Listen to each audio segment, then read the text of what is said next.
SS증권방송 시청자 여러분 안녕하세요. 여러분들의 생활에 활력을 불어넣는 비타민 같은 시간, 이윤희 스마트 생활 정보입니다. 올해는 작년에 비해서 유난히 가을의 계절이 길다는 것을 느끼게 해주는데요. 특히 가을에는 먹거리와 또 이불거리, 볼거리들이 정말 풍성하게 넘쳐납니다. 특히 먹거리 중에서 우리가 빼놓을 수 없는 것은 김치라고 할 수 있는데요.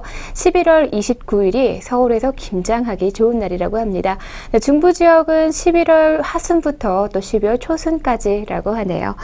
자, 그럼 오늘도요, 패션으로 알아보도록 하겠습니다. 그럼 이윤희의 스마트 생활 정보 지금부터 시작합니다.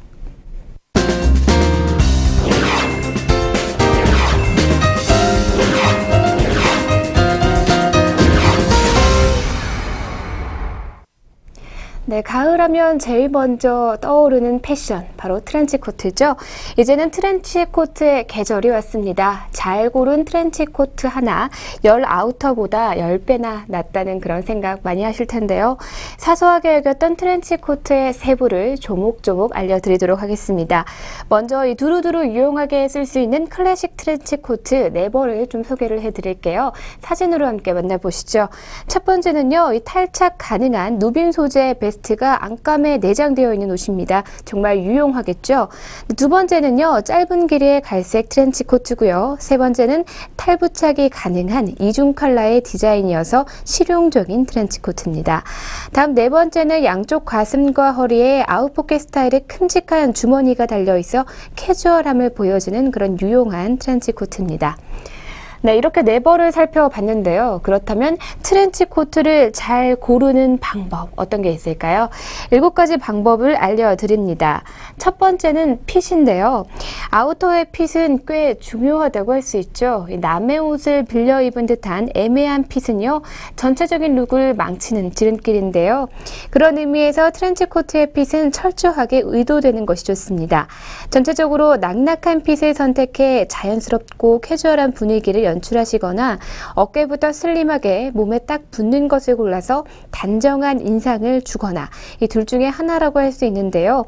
어느 쪽이든 치밀하게 의도한 티가 난다면 일단 핏은 성공했다라고 볼 수가 있을 것 같습니다. 네, 다음 두 번째는 투웨이 컬러입니다.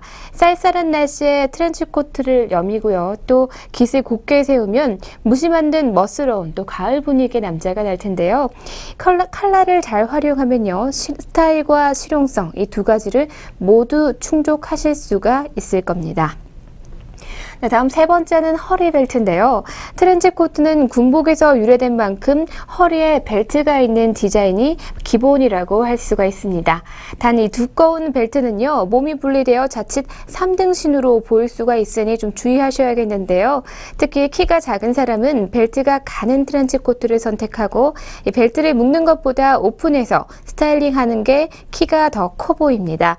그리고 벨트를 단정하게 매는 것보다 2번 정도 옆으로 묶어서 매듭을 지어 자연스럽게 연출하는 것이 좋습니다. 네, 다음은 색상인데요. 트렌치 코트 하면 가장 먼저 떠오르는 색상, 바로 누런 종이 같은 색, 그리고 황갈색, 그리고 베이지색이라고 할 수 있습니다.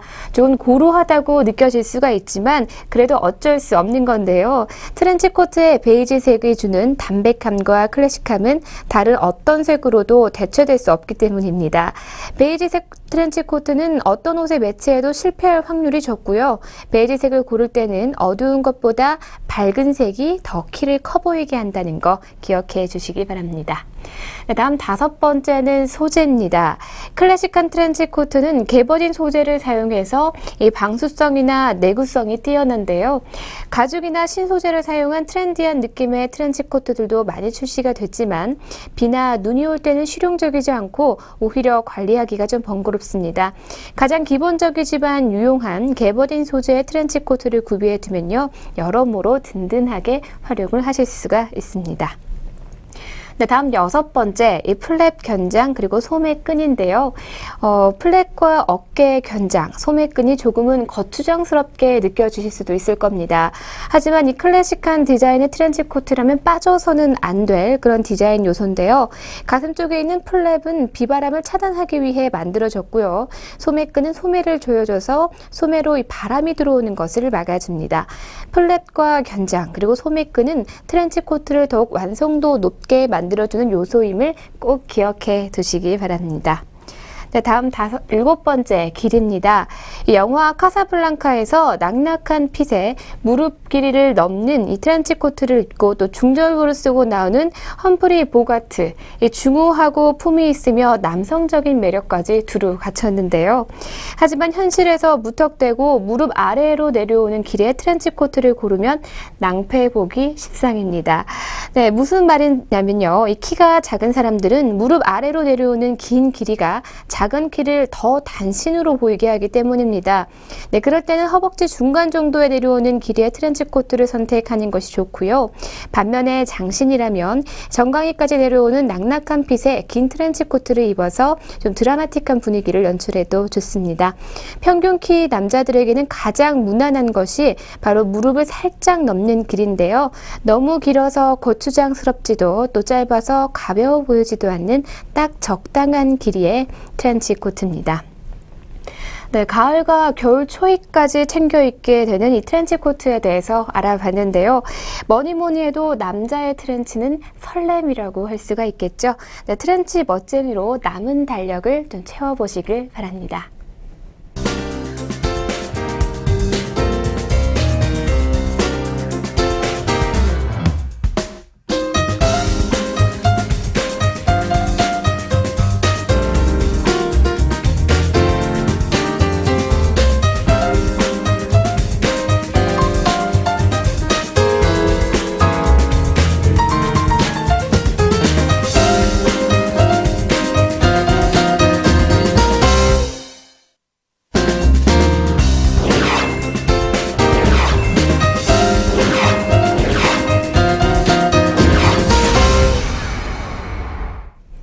네, 트렌치 코트에 대해서 살펴봤으니까요. 이제는 밑으로 내려와서 패션 아이템에 대해서 알아보도록 하겠습니다.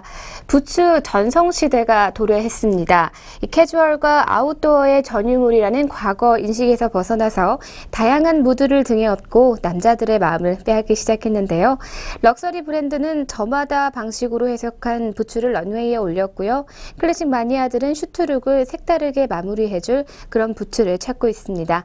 이번 시즌 다양한 무드로 남자의 발끝을 물들일 각양각색의 부츠들을 소개를 해드리도록 하겠습니다. 네, 구두와 마찬가지로 이 부츠도요, 어퍼의 디자인에 따라서 이름을 짓게 되는데요. 하지만 이런 디자인적인 요소만으로 부츠의 성격을 완전히 파악하기는 조금 어렵습니다. 네, 부르는 이름은 같지만 그 성격이나 매력은 전혀 다른 경우도 있는데요. 네, 부츠의 성격을 가늠할 수 있는 3가지 키워드를 공개하도록 하겠습니다. 네, 곧 부츠의 활용 범위를 결정짓기도 합니다. 먼저 소리입니다. 네, 부츠의 가장 중요한 포인트는 바로 발 밑에 있다고 할 수가 있는데요. 부츠를 고를 때는 눈에 보이는 곳, 물론 보이지 않는 곳도 꼼꼼히 따져야 합니다. 톨의 종류에 따라 부츠의 성격이 완전히 달라지는 경우가 있기 때문인데요. 카무플라주 톨을 더한 제품이 훨씬 더 캐주얼해 보입니다. 이처럼 패턴이나 컬러를 입은 솔의 부츠가 훨씬 경쾌해 보인다는 것을 알아둘 필요가 있을 것 같습니다. 다음 2번째와 3번째 키워드는요, 실루엣과 소재인데요. 날렵할수록 길수록 광이 날수록 좀 더 포멀해집니다. 소재와 라스트의 형태는 구두뿐만이 아니라 부츠에도 적용이 되는 아주 중요한 포인트인데요. 쉽게 설명을 하면 부츠의 모양이 날렵하고 길수록 또 소재의 윤기가 흐를수록 포멀해 보입니다. 라스트의 경우에는 같은 브랜드의 것이 아니라고 해도 다른 게 있고 또 육안으로 구별하기 쉽지 않으니까 꼭 신어보고 결정하시는 것이 좋습니다. 네, 그럼 부츠에 대해서 좀 설명을 해드릴 텐데요. 깔끔함 속에서 느껴지는 시크함, 바로 이 사이드 고어인데요. 사이드 고어의 가장 큰 매력은 끈이 없어서 우아함을 극대화할 수 있다는 그런 점입니다. 네, 구두로 치면 매끈한 슬립온과 비교할 수 있는데요. 디테일이 없는 울 팬츠나 블랙 데님 등 좀 시크한 느낌의 팬츠와 라펠의 폭이 좁은 슈트 또는 라이더 재킷 등 날렵한 스타일링을 멋지게 소화해내는 그런 부츠입니다. 네, 슈즈에는 또 U자 라인을 더한 U팁 부츠가 있습니다. 또 특유의 투박한 무드 때문에 본디 캐주얼한 성격의 아이템이라고 할 수 있는데요.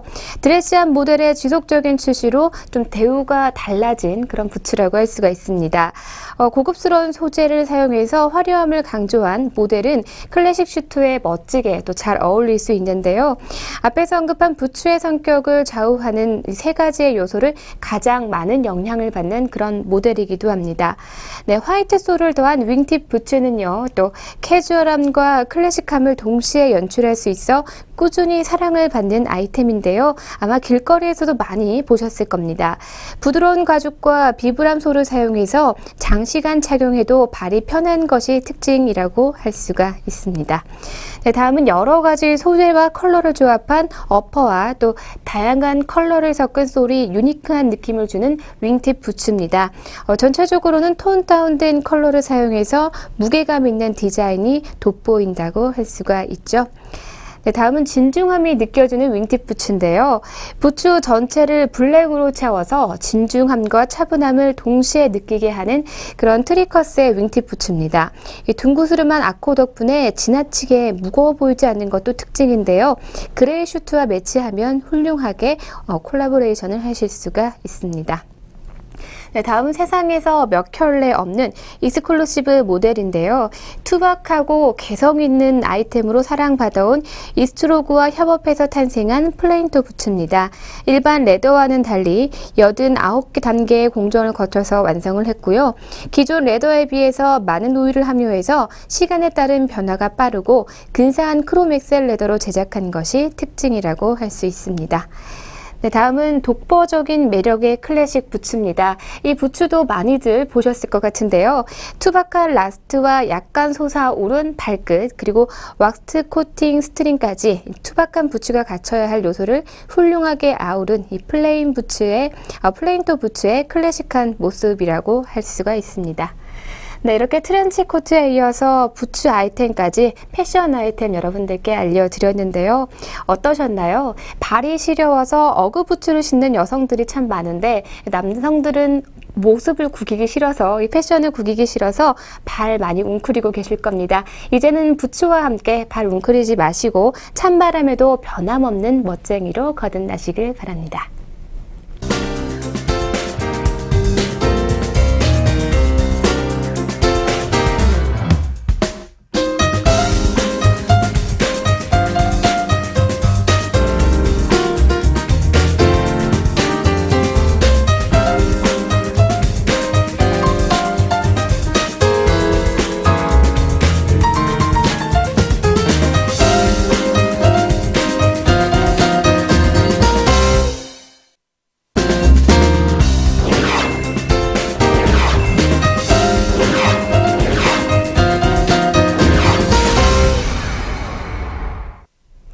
아메리칸 클래식의 단순성과 현대인의 욕망을 결합한 미니멀리스트.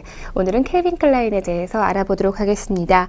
네, 캘빈 클라인은요, 랄프 로렌 그리고 도나 카란과 더불어서 20세기 말 아메리칸 스타일의 성장과 세계적인 확산에 기여한 미국을 대표하는 디자이너 중에 한 명입니다. 네, 그는 아메리칸 디자이너 스포츠웨어를 시대 정신에 맞게 새롭게 선보였고요. 군더더기 없는 깔끔한 재단과 뉴트럴 컬러에 기초한 모던하고 또 세련된 스타일로 유명해졌습니다. 게다가 누드와 성적 표현의 금기에 도전한 캘빈 클라인 광고는요, 큰 논쟁을 불러일으킨 동시에 캘빈 클라인의 상표에 차별화된 아우라를 만들어내며 거대한 패션 제국을 건설하는 토대가 됐습니다.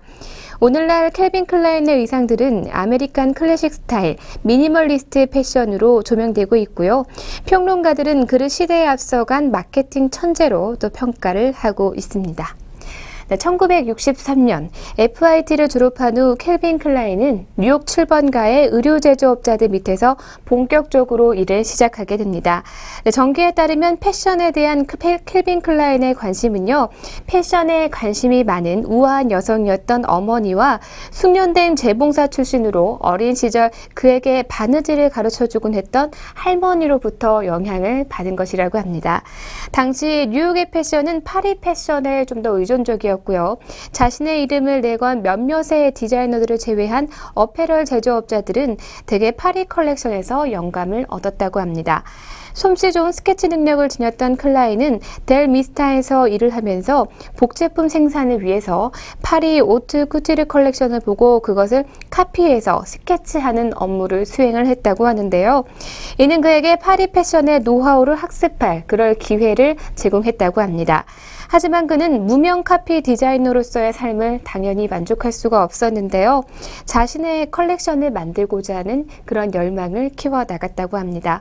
결국 캘빈 클라인은 1968년 오랜 친구이자 사업 파트너가 된 베리 슈워츠의 재정적인 도움을 받아서 자신의 회사, 지금의 캘빈 클라인을 설립하게 되는데요. 패션 비즈니스의 세계에 이렇게 직접 뛰어들게 됩니다. 네, 그리고 1968년 3월 캘빈 클라인은 뉴욕 7번가의 요코 호텔 613호를 빌려서 작은 쇼룸을 열었다고 하는데요. 바로 여기에서 훗날 전설이 되는 그런 사건들이 발생을 하게 됩니다. 본위트 텔러 백화점의 머천다이저 매니저였던 돈 오브라이언이 실수로 엘리베이터 층을 잘못 내리게 되는데요. 그 바람에 캘빈 클라인의 코트를 보게 됩니다. 그리고 당시에 패션계의 막강한 실력자였던 밀드레드 커스틴 사장에게 보여줄 수 있도록 미팅을 주선하게 됐다고 하는데요. 이때 캘빈 클라인은 마치 영화 속 이야기처럼 성공의 기회를 잡게 됩니다. 이를 계기로 불과 20대의 젊은 나이에 캘빈 클라인은 사업 기반을 확립하게 되고 또 미국 패션을 이끄는 그런 디자이너로 도약할 그런 힘을 얻게 되는 것입니다. 네, 캘빈 클라인은 클래식 아메리칸 스포츠 웨어보다 이 젊고 현대적인 디자이너 패션으로 변신시키는데 뛰어난 능력을 발휘한 그런 디자이너인데요. 심플하면서도 세련된 그의 세퍼레이트 의상들은 페미니즘의 영향 가운데 남성과 대등한 직업적 성공을 갈망하게 된 1970년대 젊은 여성들의 커리어 의상으로 선택이 됐습니다. 캘빈 클라인은 1973년 코티상을 수상하며 미국을 대표하는 패션 디자이너로서 인정을 받기 시작했는데요. 1970년대 중반 무렵부터 명실공히 미국 패션을 이끄는 탑 디자이너의 반열에 올라서 패션계의 대명사가 됩니다. 네, 캘빈 클라인에게 성공의 날개를 달아준 밀드레드 커스틴 또한 후에 그와의 첫 만남을 회상하면서 가장 인상적이었던 것은 그의 의상들이 가진 라인의 순수성과 디자인의 단순함이었다고 밝혔습니다. 단순성과 순수성 그리고 절제된 우아함을 원칙으로 캘빈 클라인의 브랜드의 미적 근간은 오늘날까지도 유지가 되고 있습니다. 이렇게 1970년대 그리고 80년대를 거치면서 캘빈 클라인의 상표는요, 액세서리와 디자인, 디자이너 진, 그리고 향수와 코스메틱, 언더웨어, 그리고 시계 등 다양한 상품의 영역으로 확장이 되기 시작했는데요. 캘빈 클라인의 패션 제국의 건설이 바로 본격화된 그런 시기라고 할 수가 있습니다. 네, 캘빈 클라인 진의 성공은 그에게 더 큰 모험과 또 성공의 발판을 제공해 줬는데요. 그의 상표는 언더웨어, 향수에서도 성공을 하면서 점점 거대한 패션 제국을 형성해 갑니다. 우먼스웨어 데일리와의 1982년 인터뷰에서 캘빈 클라인은 우리가 파는 것은 하나의 이미지, 하나의 애티튜드이다. 나는 모든 마켓에서 그 이미지가 유지되길 원할 뿐이다 라고 밝혔습니다. 새로운 마켓을 겨냥한 새로운 제품들이 속속들이 등장을 하면서 그의 이름은 리사 마쉬의 비유처럼 점차 도처에 존재하는 코카콜라와도 같은 지위에 올랐다라고 평가를 하고 있습니다. 네, 캘빈 클라인은 강렬한 성적 이미지를 사용해서 이 브랜드의 특별한 아우라를 만들어내는 그런 능력이 탁월했다고 하는데요. 네, 이 같은 악명은 역설적으로 캘빈 클라인 진의 엄청난 대중 노출과 홍보 효과를 가져다 주면서 매출을 가파르게 상승을 시켰다고 합니다. 캘빈 클라인은 표현의 금기에 도전하면서 논쟁을 유발하는 노이즈 마케팅 기법을 계속 유지했는데요. 특히 당대 최고의 청춘 스타 브룩실즈가 등장하는 섹스 어필 광고로 캘빈 클라인 진은 엄청난 홍보 효과와 함께 가파른 매출의 상승 효과도 누렸다고 합니다. 네, 캘빈 클라인은요, 다가올 시대의 취향에 앞서 리드해가는 그런 디자이너였습니다. 라이선스 사업과 글로벌 비즈니스로 엄청나게 확대된 패션 제국을 감당하기는 또 쉽지 않았다고 하는데요. 1990년대 말 캘빈 클라인사의 매각이 한 차례 시도됐지만 결국 결실을 맺지 못한 가운데 캘빈 클라인 진의 제조, 판매하는 와나코 그룹과 캘빈 클라인사 간의 법정 공방이 발생했다고 합니다. 캘빈 클라인사는 자사 브랜드의 신제품 청바지를 할인점에 저가로 공급해 브랜드 이미지를 훼손했다는 이유로 소송을 제기했고 양자 사이의 격렬한 공방이 언론에 노출되면서 캘빈 클라인의 명성에는 큰 타격을 입게 됩니다. 2003년 캘빈 클라인과 베리 슈워츠는 캘빈 클라인사를 필립스 반 호이젠에 매각하기로 결정을 했고요. 캘빈 클라인은 자신이 세운 패션 제국의 수장 자리에서 물러나게 됩니다. 하지만 오늘날에도 캘빈 클라인이 남긴 미니멀리즘의 단순성과 순수성, 그리고 미국적 실용주의의 유산은 새로운 개성과 시대 정신을 만나 또다시 새롭게 재창조가 되고 있습니다. 네, 백화점 쇼윈도에서 너무 흔하게 볼 수 있는 브랜드가 되어버린 캘빈 클라인. 하지만 그 브랜드의 가치를 알고 나면 왜 저 브랜드의 이름의 위상이 그리도 높았는지를 깨닫게 해주는 것 같습니다. 미국의 패션계를 리드한 캘빈 클라인과 지금까지 함께했습니다.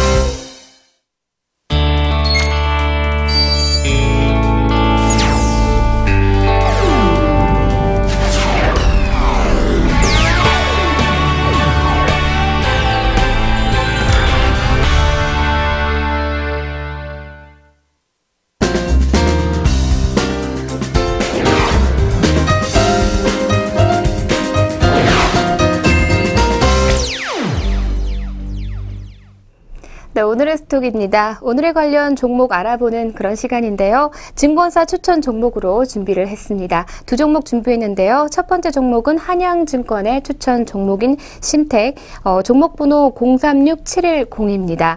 모바일 실적 증가분이 PC 실적 감소분을 많이 하면서 2분기 턴어라운드에 성공을 했는데요. DDR4 DRAM, 전환 본격화와 또 중국 업체 스마트폰 성장세에 따른 국내 메모리 반도체 업체향 모바일 DRAM 수요 증가로 MCP와 FCC SP를 공급하고 있는 동사의 실적 개선이 기대되고 있습니다.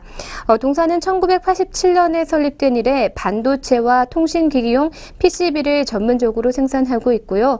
크게는 메모리 모듈용 PCB와 반도체 패키지의 필수적인 PGA, CSP, BOC 등과 같은 패키지 서브스트레이트로 구분이 되면서 상위 4개사의 매출 기준 약 30% 수준의 시장을 점유하고 있습니다. 전방 산업인 가전기기 그리고 통신기기, 산업용 기기의 성장과 디지털화 기능의 확산에 따른 PCB 시장의 규모는 계속해서 확대될 전망이라고 합니다. 네, 다음 종목은요. 현대증권 추천 종목입니다. 인터지스인데요. 종목번호 129260입니다. 벌크 하역 중심의 차별화된 종합물류 기업으로 3분기 사상 최대의 매출액과 영업이익을 달성할 전망인데요. 부산항 최대의 선석 보유 업체로 해운 3자 물류 확대가 성장의 축으로 브라질 물류법인 진출 등도 긍정적으로 보고 있습니다. 동국제강의 주요 계열사인 동사는 부두 운영사로서 항만 하역과 전국 각지의 물류 네트워크를 활용해서 후판, 형강, 공강 등의 철강 제품과 수출입 컨테이너를 운송하는 화물 운송 주요 사업으로 영위하고 있는데요. 2014년 1분기 주요 사업력 매출액 비중을 살펴보면 하역 부문 매출 비중이 28.2%, 그리고 운송 부문의 매출 비중은 36.2%, 해운과 포워딩 부문의 매출액 비중은 29.3%에 달합니다. 네, 지금까지 오늘의 관련 종목으로 심텍과 인터지스에 대해서 알아봤습니다.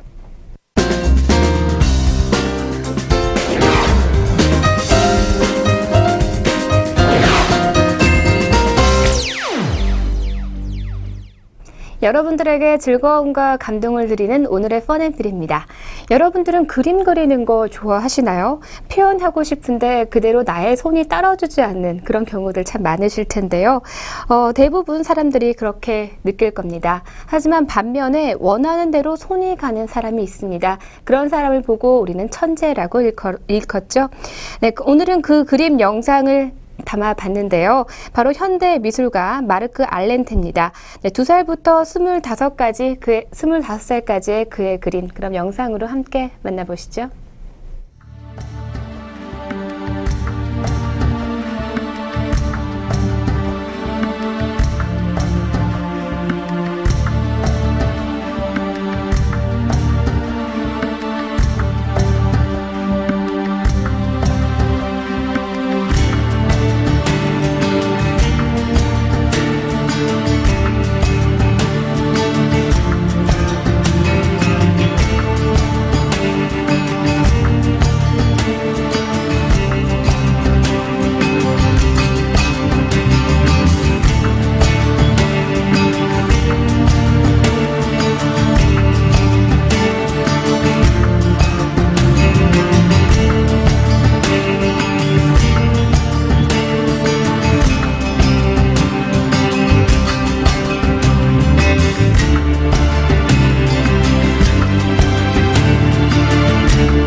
네, 그런데 정말 놀랍게도 그는 단 한 번도 정식적으로 미술 교육을 받은 적이 없다고 합니다.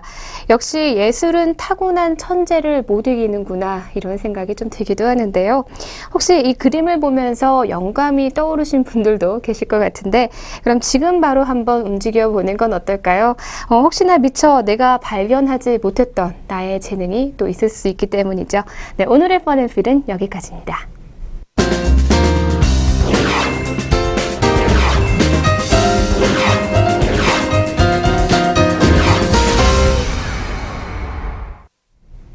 네, 새벽에 비가 한 차례 내리고 나서 그래도 비교적 따뜻한 날씨가 계속되고 있는데요.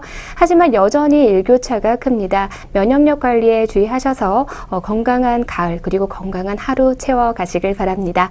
오늘 준비한 내용은 여기까지고요. 저는 내일 이 시간 더욱 알차고 신나는 내용으로 함께하도록 하겠습니다. 시청해주신 여러분 고맙습니다.